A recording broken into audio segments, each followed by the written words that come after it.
So ఇప్పుడే మనం చూసుకున్నట్లయితే మరొక పెను ప్రమాదం అయితే సంభవించింది.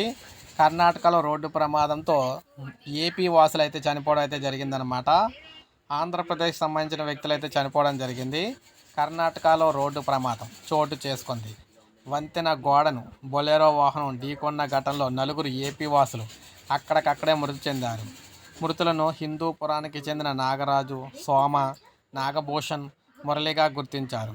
వీరంతా కర్ణాటకలోని యాద్గిర్ జిల్లా షహర్పూర్ పట్టణం సంతలో గొర్రెలను కొనుగోలు చేయడానికి వెళ్ళారు.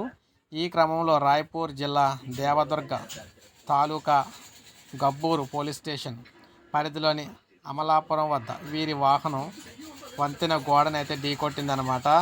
సో ఈ విధంగా మనం చూసుకున్నట్లయితే ఘోర ప్రమాదం సంభవించిందనమాట. నలుగురు ఏపీ వాసులు మనకి అనంతపురానికి చెందిన వాసులు అయితే చనిపోవడం అయితే జరిగింది. ఇప్పుడే మనకు అప్డేట్ అయితే వచ్చింది. లైక్ చేయండి, సబ్స్క్రైబ్ చేసుకోవద్దు, మన ఛానల్ సబ్స్క్రైబ్ చేసుకొని ఫాలో అవుతుంది.